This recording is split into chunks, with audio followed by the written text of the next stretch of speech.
नमस्कार प्रिय दर्शकों, हाजिर हूं मैं लेकर कार्यक्रम ज्योतिष जिज्ञासा।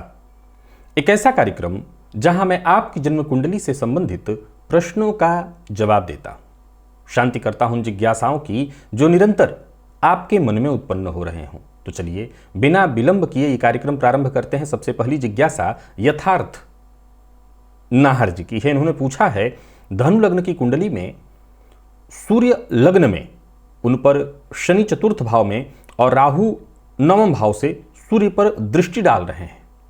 सूर्य को मजबूत कैसे किया जाए? क्या सूर्य का उपरत्न पहन सकते हैं?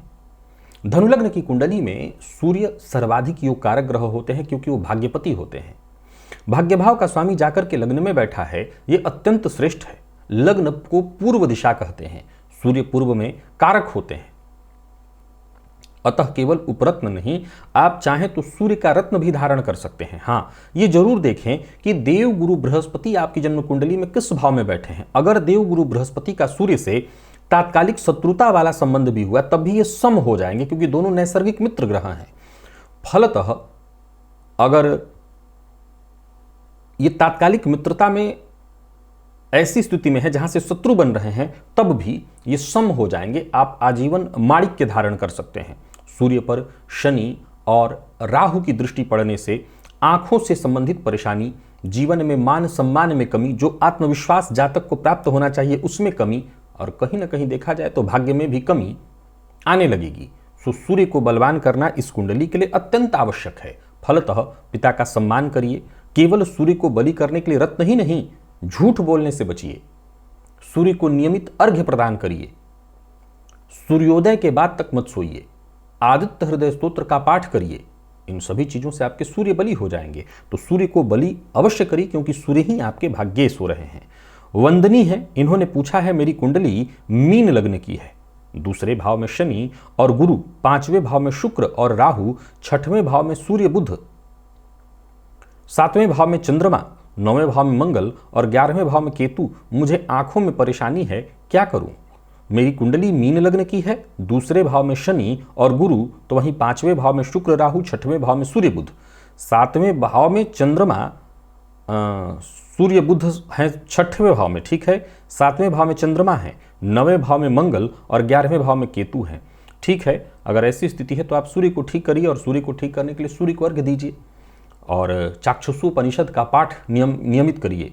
सूर्य को नियम से अर्घ्य प्रदान करिए। देखा जाए तो मीन लग्न की कुंडली में नेत्र भाव का जो स्वामी ग्रह होगा, चूंकि जन्म कुंडली का 12वां और दूसरा ये दोनों नेत्र के भाव हैं, तो मीन लग्न की कुंडली में मंगल और शनि नेत्र भाव के स्वामी हो जाते हैं। नेत्र के कारक तो सदैव सूर्य और चंद्रमा की स्थिति विशेषकर सूर्य की ही रहेगी, परंतु नेत्र भाव के स्वामी ये दोनों ग्रह बन गए। तो आप चाहें तो इन ग्रहों के मंत्र का जप करें, इससे भी नेत्रजन्य पीड़ा से मुक्ति मिलेगी। चाक्षुषोपनिषद का पाठ और सूर्य की आराधना हमेशा हर किसी को करनी है। यदि नेत्रजन्य पीड़ा से बचना है तो सूर्य की आराधना तो हर किसी को करनी होगी। अंकुर वर्मा है, इन्होंने पूछा है, मकर लग्न कुंडली मकर लग्न की है। लग्न में ही शनिदेव 18 अंश पर और पंच महापुरुष योग निर्मित कर रहे हैं। पंच महापुरुष नहीं, शश महापुरुष योग। पंच महापुरुष योग, पांच महापुरुष योग जो पांचों ग्रह बनाते हैं उसी को पांचों के लिए एक साथ सम्मिलित नाम है पंच महापुरुष। शनि की अगर चर्चा अकेले कर रहे हैं तो वो शश महापुरुष योग हुआ, तो कर रहे हैं। और मेरे भाग्य भाव में गुरु शुक्र बुध सूर्य की युति है और कुंडली के छठवें भाव में मंगल केतु की युति और चंद्रमा 18 अंश चौथे भाव में है। क्या मैं सिद्धि प्राप्त करके लोक कल्याण के निमित्त कुछ कर पाऊंगा? देखिए, कुंडली तो आपकी कमाल की है। लग्न में ही शनिदेव बैठे हैं, भाग्य भाव में देव गुरु बैठे हुए हैं। और रही बात मंगल की, तो मंगल जाकर के कुंडली के षष्ठ में केतु के साथ बैठे हैं और चंद्रमा आपकी कुंडली में आपने लिखा है कि चंद्रमा 18 अंश के साथ चौथे भाव में। सबसे पहला प्रश्न है, कुंडली अच्छी है, मैं आपकी कुंडली की चर्चा बाद में, प्रशंसा बाद में करूंगा, परंतु लोकहित के लिए सिद्धि क्यों चाहिए आपको? और यह कैसे तय होगा कि किसी तरह की सिद्धि से लोकहित हो सकता है? विश्वास मानिए कि लोकहित के लिए किसी तरह की सिद्धि की कोई आवश्यकता नहीं। सिद्धि तो प्रसिद्धि का कारण बन जाती है। संभव है कि लोकहित हो न हो, इंसान भटक जाता है आप बहुत से ऐसे लोगों का नाम सुने होंगे जो बहुत प्रसिद्ध ना हो, बाद में लोगों ने उनके बारे में जाना और उन्होंने जितना हो सके लोकहित किया, समाज हित किया, समाज के लिए काम किया। अभी हाल फिलहाल में कहीं एक न्यूज में पढ़ रहा था मुंबई के एक ऐसे व्यक्ति की जो 5 रुपए में अभी भी बड़ा पाव बेचता है लोगों को। वो चाहता है कि कोई भूखा न रहे। उसको किस तरह की सिद्धि की आवश्यकता है? उसको आत्मसिद्धि की आवश्यकता हुई थी और उसने प्राप्त किया। गौर से समझिए, उस व्यक्ति को वो आत्मसिद्धि है कि चलो मेरा जैसे भी हो निकल जाएगा, मैं उतने में चला लूंगा काम। ऐसा नहीं कि बिना पेट अपना पाले दूसरों का वो पेट भर रहा होगा, उसका अपना भी पेट भर रहा होगा, तभी वो दूसरे का कर रहा है। तो सिद्धि ही कोई आवश्यक नहीं है लोगों के हित के लिए। अगर आप बात लोगों के हित की करेंगे, अगर आपको सिद्धि से प्रसिद्धि चाहिए, तो हाँ, आपने जो कुंडली मुझे बताई है, ये कुंडली है तो अच्छी। शनिदेव लग्न में है और देवगुरु बृहस्पति भाग्य में। देवगुरु की दृष्टि लग्न पर पड़ रही है। निसंदेह ऐसा जातक चूंकि मकर लग्न की कुंडली है और मकर लग्न में ही शनिदेव बैठे हैं, तो मैंने बताया था कि कन्या, वृषभ और मकर में शनि हो तो इस जन्म में छोड़िए, पूर्व जन्म में भी दाम्पत्य और संतान का बहुत सुख प्राप्त नहीं है। किसी भी व्यक्ति के जीवन काल में साधना और सिद्धि के लिए सबसे पहले जरूरी है कि वो माया और मोह से थोड़ा अलग हो। तो आपकी कुंडली जो आप मुझे बता रहे हैं बहुत अच्छी है। अब रही बात साधना की, तो साधना तो ये भी है कि आपकी चाह हो पहले मन में कि आप लोगों की मदद करना चाहते हैं, उसके लिए बस यही साधना है। बाकी रही बात, आपने कोई मंत्र इत्यादि सिद्ध करने की बात कही है तो हाँ जरूर करिए, अगर आपसे ऐसा हो सके तो आप जरूर मदद करिएगा लोगों की।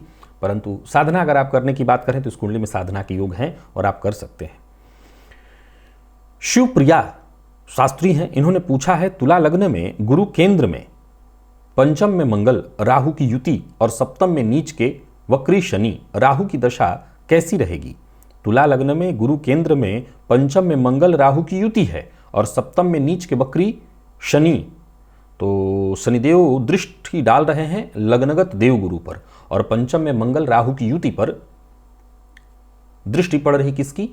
तो देवगुरु की। तो देवगुरु की दृष्टि अंगारक योग पर पड़ रही है। तो कम से कम मैंने अपने कार्यक्रम में एक बात तो आपको समझाया था कि जन्म कुंडली में यदि कोई राजयोग हो और राजयोग पर शुभ ग्रह की दृष्टि पड़ जाए तो उस राजयोग के बलाबल में और वृद्धि हो जाएगी, और किसी पाप ग्रह की दृष्टि पड़ जाए तो राजयोग का प्रभाव कम हो जाएगा। वैसे ही किसी दुर्योग पर पाप ग्रह की दृष्टि से वो दुर्योग का प्रभाव और ज्यादा विभत्स होकर के आएगा और किसी शुभ ग्रह की दृष्टि से उसके दुष्प्रभाव में कमी आएगी। तो देवगुरु की दृष्टि से पंचम में बने अंगारक योग का प्रभाव तो कम होगा। अब रही बात राहु की, तो राहु तुला लग्न के कुंडली में अगर देखें तो कारक ग्रह होते हैं। अब आपको यह देखना है कि राहु चूंकि मंगल के साथ बैठे हैं, राहु मंगल के साथ बैठे हैं, तो शनि की राशि में है ये और शनि सप्तम में बैठ करके लग्न को देख रहे हैं। अब चूंकि देखा जाए तो आपकी कुंडली में शनिदेव कैसी स्थिति में है? तो शनिदेव नीच राशि में है। तो शनिदेव की नीच राशि में होने से राहु नीच प्रभाव देने वाले बन गए। मंगल के साथ होने के चलते उनकी उग्रता और बढ़ी। तो आम शब्दों में तो ये कहूं कि राहु की दशा आपके लिए ठीक नहीं है, कष्टदायी है, मानसिक अशांति से लेकर के परेशानी देने वाली, चाहे वो दाम्पत्य हो, संतान हो, हर तरह के क्षेत्र से परेशानी ही देने वाली है। लेकिन अभी एक और तथ्य मैंने क्या सिद्ध किया कि गुरु की दृष्टि पड़ने के चलते राहु के दुष्प्रभाव में, क्योंकि राहु जैसे शनि की दृष्टि गुरु पर पड़ रही है तो गुरु की दृष्टि भी तो शनि पर पड़ रही है। अब गुरु भले इस लग्न के कारक ग्रह नहीं है, तुला लग्न की कुंडली के लिए देवगुरु बिल्कुल कारक नहीं है, बल्कि वो अकारक ग्रह हैं, परंतु लग्न में देवगुरु दिग्बली होते हैं, कारकत्व उनको प्राप्त होता है। तो देवगुरु लग्न में बैठ करके सप्तम पर दृष्टि डालेंगे जहां शनिदेव बैठे हैं, तो शनिदेव के दुष्प्रभाव में कमी आएगी। राहु जो कि महा बुरा प्रभाव देने के लिए बाध्य हो रहे हैं क्योंकि शनि की राशि में बैठे हुए हैं, पर इन दोनों पर दृष्टि पड़ जाने से कहीं ना कहीं दुष्प्रभाव में कमी तो आएगी, कमी आएगी। हम ये नहीं कह सकते हैं कि 100% राहु की जो दशा है आपके लिए शुभ फल प्रदायक होगी, परंतु ये जरूर कहेंगे कि जहां बहुत दुष्प्रभावी हो सकती थी उसमें कमी अवश्य आ जाएगी। प्रवीण सहगल हैं, इन्होंने पूछा है कन्या लग्न लग्नेश व्ययेश लाभेश सब व्यय भाव में है और उन पर मंगल की चौथी दृष्टि है। लाभ भाव में उच्च के गुरु शुक्र केतु तीनों पुष्य नक्षत्र में जीवन में धन लाभ व्यय की स्थिति कैसी रहेगी? कन्या लग्न लग्नेश व्ययेश लाभेश सब व्यय भाव में है। तो व्ययेश का व्यय भाव में होना, लग्नेश के साथ ये व्ययकारक की स्थिति हुई, लेकिन लाभेश भी साथ साथ बैठे हुए हैं, तो सीधी सी बात है कि जितना व्यय होगा उतना लाभ की स्थिति भी बनी रहेगी। तो ये तो अच्छा माना गया है, मैंने बताया था इस पर। परंतु आपने धन की स्थिति पूछी है, तो कन्या लग्न में धन भाव के स्वामी शुक्र होते हैं और शुक्र की जो आपने स्थिति बताई है, ये आप कह रहे हैं कि शुक्र जाकर के लाभ भाव में बैठे हैं तो महाधनी योग है। तो धन की स्थिति इस कुंडली में बहुत अच्छी दिखाई पड़ रही है। अलग बात है कि धन आएगा और चला जाएगा, लेकिन धन आएगा बहुत अच्छी स्थिति में। तो ठीक है, महाधनी योग होने के कारण धनागमन बहुत अच्छा दिखाई पड़ रहा है। ठीक है कि धन खर्च उसी तरह से होगा, पर कोई दिक्कत नहीं। आयुष पांडे जी, इन्होंने पूछा है, कन्या लग्न की कुंडली में नवम भाव में वक्री शनि 15 अंश और चंद्रमा 8 अंश की युति क्या यह विषयोग बनेगा, और बनेगा तो क्या उपाय करें? और षडबल में चंद्रमा मजबूत है, नवमांश में शनि वृषभ राशि में और चंद्रमा मीन राशि में। कन्या लग्न की कुंडली में नवम भाव में वक्री शनि 15 और चंद्रमा 8। हाँ बिल्कुल, ये विषयोग है।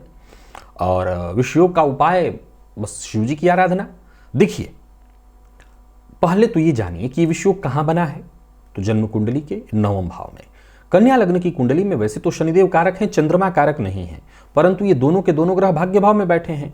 भाग्य एक ऐसा भाव है जहां पर शुभ ग्रह और पाप ग्रह दोनों ही अच्छा फल प्रदान करते हैं। अब भाग्य भाव में विषयोग होने से ऐसा नहीं कि आपको विषयोग का प्रभाव नहीं देखना पड़ेगा, मानसिक अशांति तो देखनी ही पड़ेगी। संभव है कि इस विषयोग के दुष्प्रभाव से पिता के स्वास्थ्य में कमोबेश परेशानी भी आए, पिता के साथ संबंध में परेशानी भी आए, धार्मिक कृत्यों से आपके भीतर अरुचि भी पैदा हो। पर फिर भी ये विषयोग अपना कुछ मामलों में, चूंकि शनिदेव जन्म कुंडली के नवम भाव में कहीं ना कहीं जातक को धर्म इत्यादि से जोड़ते हैं, तो ठीक है, भाग्य का प्रभाव तो मिलेगा। विषयोग के शांति हेतु आप शिव जी की आराधना करें। प्रत्येक सोमवार को शिव जी के ऊपर दूध अर्पित करें। प्रत्येक माह की पूर्णिमा को सायंकाल चंद्रमा को दूध से अर्घ्य प्रदान करें। माता का सम्मान करें और रात्रि में दूध पीने से बचें। निसंदेह आपको इस विषयोग से राहत अवश्य मिलेगा। शुभम मिश्रा हैं, इन्होंने पूछा है, मीन लग्न कुंभ राशि, क्या मैं पारद का छल्ला धारण कर सकता हूं 90 दिन के लिए? शुक्र लग्न में मृत और बुध 12वें भाव में 21 अंश के हैं। तो बुध के पास तो आपके बल है, ये अच्छी बात है। शुक्र की बात आपने जहां करी है, मृत हैं और मीन लग्न में ये अष्टमपति बनते हैं। सीधी सी बात है कि कारक तो नहीं है, पर फिर भी उच्च राशि में बैठे हुए हैं। आप एक बार षडबल में भी शुक्र की स्थिति को देख लें कि क्या वो बिल्कुल प्रभाव विहीन है, क्योंकि प्रभाव विहीन हो जाने से कहीं ना कहीं दिक्कत तो आएगी। आप जरूर शुक्र को बलि करने के लिए पारद का छल्ला बाएं हाथ में 90 दिनों के लिए पहन सकते हैं। ये मेरे द्वारा ही बताया सूत्र है, आप जरूर पहन लीजिए इसको। अभिषेक मिश्रा जी का प्रश्न है, सिंह लग्न से तृतीय में सूर्य मंगल युवावस्था, षष्ठ में शनि 7 डिग्री, एकादश भाव में केतु 19 डिग्री और एकादश के स्वामी बुध 3 डिग्री 57 कला चतुर्थ भाव में। तो एकादश में उपस्थित केतु को भी 3-6 भाव की तरह ही पापक ग्रहों की गिनती की जाएगी। त्रिखडाय, ये त्रिखडाय सूत्र मैंने बताया हुआ होगा, उसी के नीचे इन्होंने प्रश्न लिखा है कि जन्म कुंडली के तीसरे, छठवें, 11वें भाव में यदि पापक ग्रह हो तो ऐसा जातक निसंदेह महाभाग्यवान होता है। आपको मैं बता दूं कि जन्म केतु को मैं अपने एक नहीं कई एक बार कार्यक्रमों में बताया है कि वो शुभ ग्रह के समान फल प्रदायक हैं, शुभ ग्रह ही हैं, परंतु चूंकि वो राहु के सम्मुख होते हैं, सो जन्म कुंडली में उनकी गणना पापक ग्रह के समतुल्य ही होगी। फलतः बिल्कुल आपकी कुंडली में जो 11वें भाव में केतु बैठे हैं, ये त्रिखडाय 3, 6, 11 भाव में पापक ग्रह ही हैं आपके, और निसंदेह ही अत्यंत श्रेष्ठ है। परंतु ये ध्यान रखिए कि आपकी कुंडली सिंह लग्न की है और लग्नपति तृतीय भाव में है। सो जीवन काल में जो आप सूत्र केवल पूछ रहे हैं, देखिए जातक को ये योग महा सौभाग्यवान बना देता है। ये आपने सूत्र सुना। अब सवाल खड़ा होता है कि महासौभाग्यशाली, महाभाग्यशाली इत्यादि जो सूत्र मैं बता रहा हूं, इस बारे में इतना तो जानना अत्यंत आवश्यक है। क्या भाई, कुछ भी पाने के लिए, कुछ भी बनने के लिए प्रयत्न तो करना ही होगा, पुरुषार्थ तो करना ही होगा, और आपके लग्नेश तृतीयस्थ हैं। सो ये जीवन भर की सूचना दे रहे हैं कि संघर्ष से पीछा मत छुड़ाइएगा, संघर्ष कीजिएगा। आपका जीवन जितना अधिक संघर्षमय बनेगा, आपकी सफलता उतनी बुलंद होगी।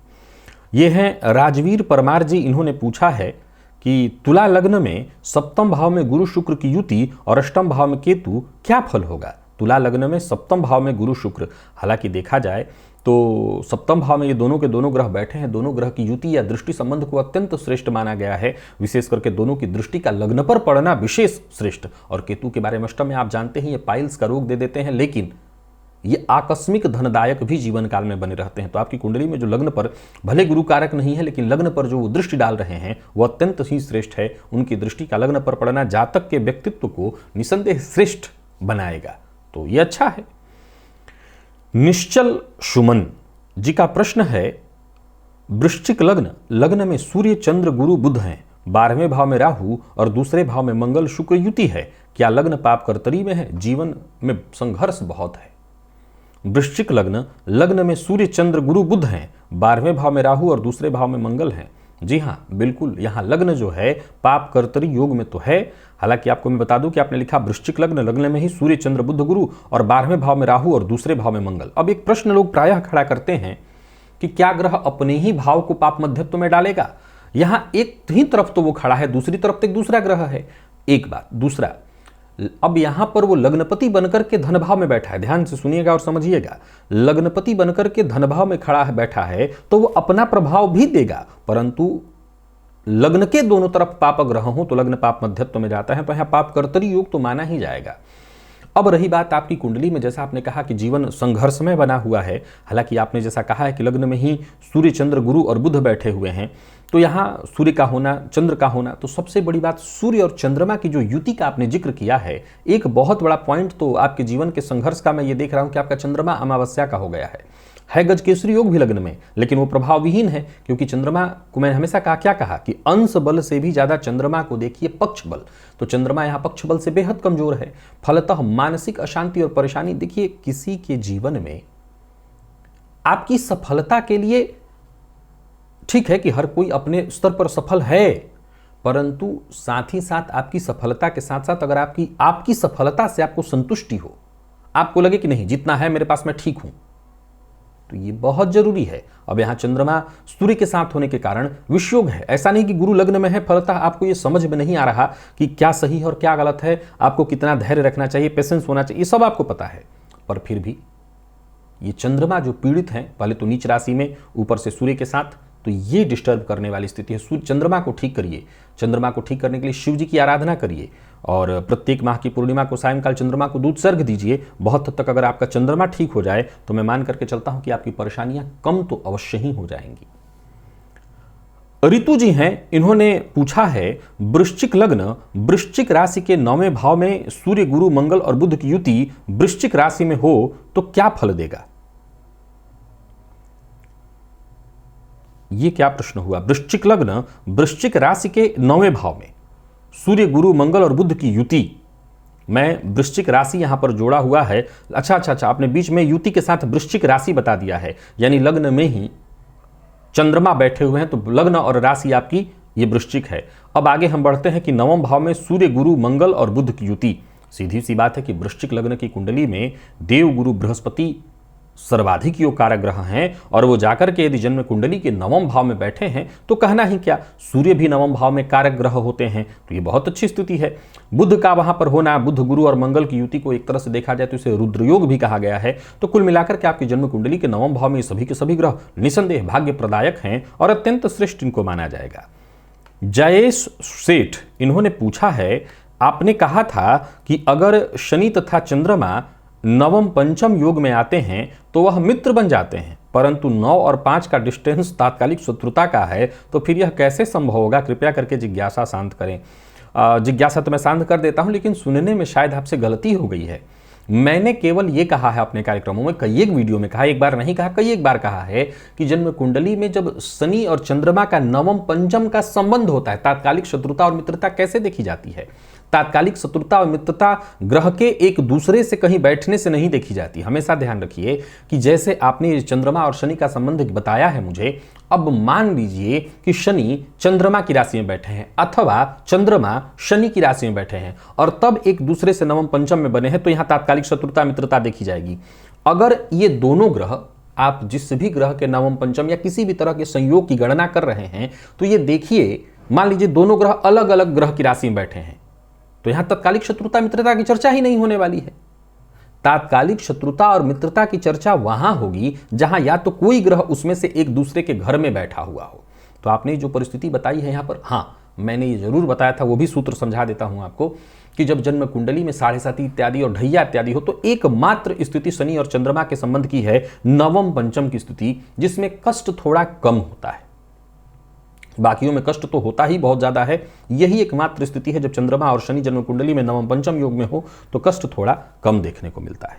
सागर सिंघल, इन्होंने प्रश्न पूछा है, मेष लग्न में ही केतु है 27 डिग्री कृत्तिका नक्षत्र में, द्वितीय में मंगल 10 डिग्री और रोहिणी नक्षत्र में, तृतीय में सूर्य 23 डिग्री पुनर्वसु नक्षत्र में, क्या बात, और बुध 6 डिग्री मृगशिरा, चतुर्थ में अस्त चंद्रमा 4 डिग्री और ये पुष्य में हुए, और पंचम में शुक्र 4 डिग्री मघा नक्षत्र में, सप्तम में गुरु 11 डिग्री स्वाति, और राहु आपने, अच्छा कमाल देखिए, मैं एक जगह छोड़ा था लेकिन दूसरी जगह पर भी आपने वही किया हुआ है, तो मुझे बोलना पड़ेगा। आपने नक्षत्र वगैरह तो बड़े कायदे से लिखे हैं, लेकिन केतु के लिए भी आपने वक्री लिखा है और राहु के लिए भी आपने वक्री लिखा है।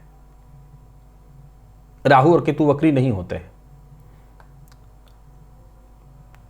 नहीं, आप लोगों ने हमेशा सुना होगा राहु केतु, वो असल में वक्री ही रहते हैं। राहु केतु कोई ग्रह तो है नहीं, उस स्थान विशेष का नाम है, तो वो वक्र ही अवस्था उनकी गिनी जाती है, तो वो वक्र ही है, तो वो कभी मार्गी नहीं होते। तो जब मार्गी ही नहीं होते तो वक्री नहीं होते। तो आपने ये जब इतना बढ़िया नक्षत्रों का नाम लिखा है तो राहु और केतु को वक्री काहे को लिखा हुआ है, वो वक्री नहीं होते हैं।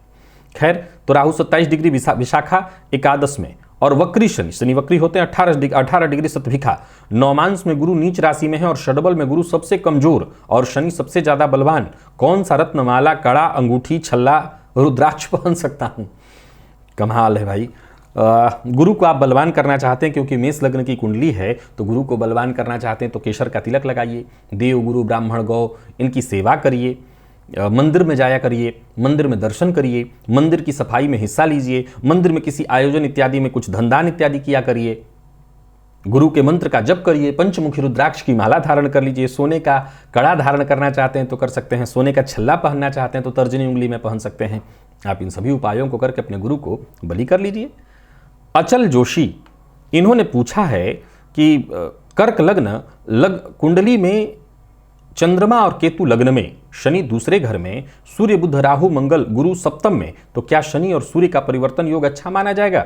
अब यहां देखा जाए तो कर्क लग्न और चंद्र केतु लग्न में, शनि दूसरे घर में, यानी आप कहना चाहते हैं कि सप्तम और द्वितीय का परिवर्तन हुआ। वैसे सप्तम द्वितीय के परिवर्तन को धनदायक तो माना गया है, हालांकि ये दाम्पत्य जीवन के दृष्टिकोण से बहुत अच्छा नहीं है, पर फिर भी सप्तम और द्वितीय का संबंध धनदायक माना गया है, तो इस मामले में तो मैं अच्छा ही इसको कहूंगा। सविता सिंह जी हैं, इन्होंने पूछा है कि तुला लग्न की कुंडली चतुर्थ भाव में केतु गुरु की 5वीं दृष्टि से क्या चतुर्थ भाव पीड़ित है? यदि 2 संतति हो तो क्या दोनों संतति द्वारा धन नाश किया जाएगा? मैंने एक सूत्र बताया था कि जन्म कुंडली के चौथे भाव से देखिए, चौथा भाव पीड़ित हो, पापग्रह से युक्त हो, विशेष करके युक्त हो, तो आपकी संतति के द्वारा आपका धन नाश किया जाएगा। ये उसी के संदर्भ में पूछ रही हैं। तुला लग्न की कुंडली में चतुर्थ भाव में केतु बैठे हुए हैं और गुरु की 5वीं दृष्टि से दृष्ट हैं, क्या चतुर्थ भाव पीड़ित है? राहु और केतु का संबंध जब चतुर्थ भाव से है तो वो पीड़ित ही। अब यदि 2 संतति हैं तो क्या दोनों संतति द्वारा धननाश किया जाएगा? मैं आपको बता दूं कि हालांकि गुरु की दृष्टि उस भाव पर पड़ रही है तो उस भाव की रक्षा तो जरूर होगी, लेकिन फिर भी देखिए, एक संस्कार नाम का भी चीज है। आपने अपने बच्चों को अच्छा संस्कार तो दिया ही होगा। अब बारी आती है कि हां, अगर जन्म कुंडली के चौथे भाव से पापग्रह का संबंध बना हुआ है तो निसंदेह आपकी संतति के द्वारा, संतति के गलत कार्य, गलत आचरणों के द्वारा आपके द्वारा संचित धन का नाश होना चाहिए। ये योग ज्योतिषीय सूत्र तो कहता है, पर गुरु की दृष्टि है तो मैं तो हमेशा यही मान के चलूंगा कि आप सकारात्मक सोच रखिए, और सकारात्मक सोच ये कहता है कि शायद न हो, आप अच्छे कर्म की हो, आपने अच्छे संस्कार बच्चे में डाले हों, तो ऐसा बिल्कुल ना हो। नवीन कुमार का प्रश्न है, तुला लग्न और राशि मेष, दूसरे भाव में मंगल, 5वें स्थान पर बुध, 6वें भाव में सूर्य राहु, 7वें स्थान पर शनि चंद्र शुक्र, 12वें में गुरु केतु, व्यापार बंद हो गया है, उपाय बताएं। कोई रत्न अभी नीलम, गोमेद, माणिक और पन्ना पहने हुए हैं। अच्छा, तो तुला लग्न की कुंडली है और आपने नीलम भी पहना हुआ है, गोमेद भी पहना हुआ है, माणिक भी पहना हुआ है, ये सब इतने रत्न क्या दुकान खोल रखा है आपने? इतने रत्नों की क्या आवश्यकता है? तुला लग्न और राशि मेष, दूसरे भाव में मंगल, 5वें स्थान पर बुध, तो 5वें स्थान पर बुध ठीक हुए, 6वें भाव में सूर्य राहु, तो सबसे पहले माणिक के उतार दीजिए, क्योंकि सूर्य आपका ग्रहण से ग्रसित है, तो सबसे पहले माणिक को हटाइए। 7वें स्थान पर शनि, तो शनि उच्च के हैं, चंद्र शुक्र 12वें, शनि चंद्र शुक्र और 12वें में गुरु केतु, तो आप गोमेद 12वें में राहु, कहाँ गुरु केतु बैठे हैं? शनि चंद्र शुक्र 12वें, तो माणिक और गोमेद तुरंत प्रभाव से हटा दीजिए और बचा नीलम और पन्ना। तो ठीक है, नीलम और पन्ना में जो है, नीलम भी आपके हर कार्य को देरी से ही कराएगा। हालांकि तुला लग्न की कुंडली में शनिदेव सर्वाधिक योग कारक होते हैं, लेकिन तुला लग्न की कुंडली में आपने कहा कि 7वें स्थान पर शनि चंद्रमा, तो 7वें स्थान में तो मेष राशि हो गई, नीलम भी हटाइए। अब बचा एक रत्न पन्ना, तो तो फिर सब देखते हैं, वही बचा के उसको भी हटवा देना है। तो तुला लग्न दूसरे भाव में आपने बताया है कि बुध मंगल, दूसरे भाव में मंगल, 5वें स्थान में बुध बैठे हैं। ठीक है, हालांकि उचित तो पन्ना पहनना भी नहीं, क्योंकि शनि के नीच होने के चलते आपका पन्ना भी ठीक नहीं रह गया है। पर चलिए एक रत्न केवल पन्ना रहने दीजिए, बस बाकी के तीनों रत्न उतार दीजिए। बाकी रही बात व्यापार को ठीक चलाने के लिए, तो गणेश जी की आराधना करिए और प्रत्येक मंगलवार को शिव जी के ऊपर गुड़ के रस से उनका अभिषेक करिए, लाभ होगा। आरके छिपा है, इन्होंने पूछा है धनुलग्न की कुंडली में शनिदेव 12वें भाव 11.16 अंश के साथ और नवमांश कुंडली में शनि 6वें भाव में तुला राशि में, इनकी महादशा का क्या फल होगा, शुभ या शुभ। धनुलग्न की कुंडली में शनिदेव 12वें भाव में है, तो वृश्चिक राशि में बैठे हुए हैं 11.16 कला के साथ, और नवमांश कुंडली में शनि 6वें भाव में तुला राशि में। देखिए धनुलग्न की कुंडली में शनिदेव कोई कारक ग्रह तो नहीं होते हैं, और 12वें भाव में बैठे हुए हैं, तो निसंदेह ये व्यय कारक स्थिति तो उत्पन्न करेंगे ही करेंगे। और तो और चूंकि धनुलग्न की कुंडली में शनिदेव कहाँ के स्वामी होते हैं, तो द्वितीय भाव के स्वामी होते हैं, मकर राशि, तो धनपति बनकर के व्यय भाव में बैठे हैं, तो सीधी सी बात है कि इनकी दशा में व्यर्थ के धन व्यय की संभावना तो बनेगी ही, या इसे हम सामान्य शब्दों में कहें तो धननाश की स्थिति उत्पन्न कराएंगे। तो हाँ, ये समय परेशानियां खड़ा करेगा, धन नाश कराएगा, संचित धन नाश कराने वाला होगा। हनुमान जी की आराधना करिए, उनकी शरण में बने रहिए, निसंदेह उससे रक्षा होगी। तो प्रिय दर्शकों, आज इतने ही दर्शकों की जिज्ञासा को लेकर के मैं आप सबके सम्मुख उपस्थित हुआ था। आशा करता हूं जिन दर्शकों के प्रश्न आज इस कार्यक्रम में सम्मिलित हुए हैं, उनकी जिज्ञासा अवश्य शांत हुई होगी। यदि आपका भी कोई प्रश्न है तो कमेंट में अवश्य लिखिएगा। आज के लिए बस इतना ही, इजाजत दीजिए, पुनः मुलाकात होगी। तब तक के लिए नमस्कार।